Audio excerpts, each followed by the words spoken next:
What's the deal, Lakers Nation, and welcome back to another episode of a Lakers Corner where we talk all things Lakers. Today is Thursday, October 19th. That means that we're just 5 short days away from Lakers basketball returning. That's right. You heard me right, man. I said 5 short days, man. It is the final stretch. We are almost there. So let's continue this countdown series and let's talk about the greatest Laker to ever wear number 5. And that's none other than Robert Horry, a.k.a. Big Shot Rob, a.k.a. the most clutch role player in the NBA, in NBA history. He played in the NBA for 17 years. He's a 7-time NBA champion, y'all. That's right. You didn't hear me. You didn't mishear me. Like, if you listening to me, like, on the podcast, or you listen to me, like, somewhere else, and you weren't really paying attention, you don't got to go back. I said that right. He's a 7-time champion. He three-peated with the Lakers. Shout out to you, Rob. He won 2 with the Rockets and 2 with the Spurs. Stats and accolades really aren't all there. When you look at his career stats, it's 7 points per game, 5 rebounds, 1 steal.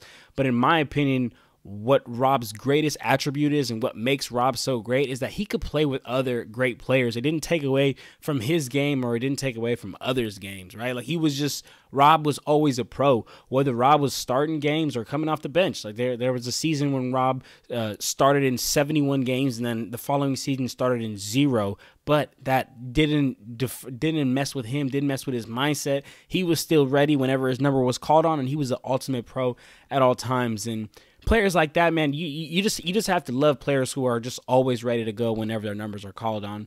And when I give this comparison, I don't want y'all to rip me apart. I'm not saying player-wise, okay? So just chill out before everybody kills me. But Rob really reminds me of Jimmy Butler. I ain't gonna lie to you. And the only reason why I say that is because he damn near doesn't even care about the regular season and turns up in the playoffs, man. We've seen Jimmy Butler do that time and time again. Big Shot Rob, that's literally kind of where he got his name from, is because he turns up so much in the playoffs, hits so many big shots, and is like Big Shot Rob. And that's why he's probably the most clutch role player in NBA history. But like I said, man, he really turns up in the playoffs. And when he was with the Lakers, like, his playoffs stats were 12 points per game, 8 rebounds on 3.2 assists per game, 2 steals on an efficient 47% from the field. And you just love to see that, man. You love to see efficient players who are able to play to their role when they need to play to their role, but they could also take a step back and doesn't affect them, doesn't affect the team. But y'all know what we like to do, man. We like to get into our favorite story. So here is my favorite Big Shot Rob, a.k.a. Robert Horry story. That's going to take us back to 2002 in the Western Conference Finals. It was when we were losing to the Kings, y'all. We were losing to the Kings, and we were about to go down 3-1 in the series, which it would have been tough, which we all know only the Warriors blew a 3-1 lead years later. But anyway, we were down 3-1 in the series. There was a couple of seconds left. Shaq, come on, dog. Shaq literally just missed damn near a game-winning layup, but then the ball, and there was 3 seconds left.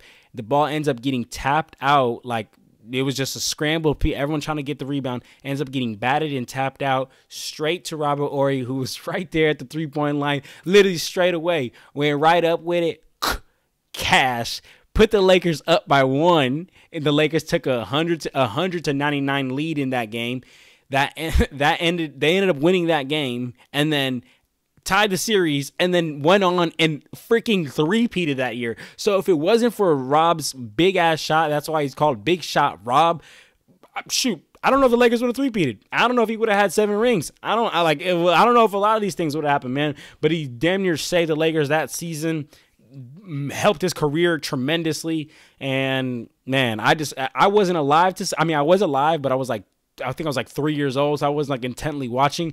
But I've gone back and watched that game, and man, that was a big-ass shot, y'all. I ain't gonna lie. Saved the Lakers that year and really helped Rob's career, and that's what probably catapulted him to be a Hall of Famer, man. But there you have it, though, y'all. That's what I got for number 5. Y'all let me know in the comment section who you got. Subscribe to join the family, and shoot, we are almost there, man.